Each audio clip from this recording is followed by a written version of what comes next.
Guys, നിങ്ങൾക്കെല്ലാം നൊസ്റ്റ് feel ചെയ്യുന്ന ഒരു കാര്യം ഞാൻ പറയട്ടെ. അതാണ് ഞാൻ ഇന്ന് ചെയ്യാൻ പോകുന്നത്. ആരൊക്കെ പണ്ട് വീട്ടിൽ തന്നെ ഷാർജ അടിച്ചു കുടിച്ചിട്ടുണ്ട്? ഷാർജ എന്ന് പറയുമ്പോൾ തന്നെ ഒരു നൊസ്റ്റ് ഫീൽ ചെയ്യുന്നുണ്ടല്ലോ. എങ്ങനെയെങ്കിലും ഞാൻ തേരാപ്പാര വീട്ടിൽ നടന്നുകൊണ്ടിരുന്നപ്പോൾ എനിക്ക് പെട്ടെന്നൊരു നൊസ്റ്റ് എടുക്കാൻ തോന്നി. അങ്ങനെയാണ് ഞാൻ ഷാർജ അടിക്കാമെന്ന് വിചാരിച്ചത്. വെറും ഷാർജയല്ല, പിസ്തയും നട്ട്സും ഒക്കെ ഇട്ടിട്ടുള്ള ഒരു ഷാർജ. ഒക്കെ ഇതൊക്കെ കൊണ്ടുവന്നെന്നല്ലാണ്ട് ഒരു ഉപയോഗം ഉണ്ടായിട്ടില്ല. എങ്ങനെയെങ്കിലും ഉപകരിക്കട്ടെ എന്ന് വിചാരിച്ചു. പാലും കപ്പലണ്ടിയും നല്ല പഴവും ഒക്കെ ചേർത്തിട്ടുള്ള ഒരു ഷാർജ. എന്താ ടേസ്റ്റ്! പണ്ട് സ്കൂളിൽ പഠിക്കുന്ന സമയത്ത് സ്കൂളിൻ്റെ മുൻഭാഗത്തുള്ള ജ്യൂസ് കടയിലൊക്കെ ഷാർജ അടിച്ച് കുടിക്കുമ്പോൾ കയ്യിൽ പൈസ ഇല്ലാണ്ട് നോക്കി നിന്നൊരു ടൈമുണ്ട്. അന്ന് വീട്ടിൽ വന്ന് അമ്മയുടെ അടുത്ത് പറയുമ്പോഴേക്കും അമ്മയ്ക്ക് അവധിയുള്ളൊരു ദിവസം അമ്മ ഇതൊക്കെ ഉണ്ടാക്കി തരാറുണ്ട്.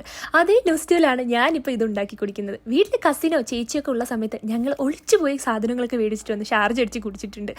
അങ്ങനെ കുറേ നൊസ്റ്റാളജി ഉണ്ട്. ഇങ്ങനെ ആരെങ്കിലും നൊസ്റ്റ് ഉണ്ടെങ്കിൽ ജസ്റ്റ് ഒന്ന് കമൻറ്റ് ചെയ്തേക്കാം. ഷാർജ എന്തായാലും ഒരു 1.5 കിടിലൻ ഷാർജ ആയിരുന്നു. പേഴ്സണലി ഞങ്ങൾക്ക് എല്ലാവർക്കും ഈ ഒരു സംഭവം ഭയങ്കര ഇഷ്ടമാണ്. Thank you.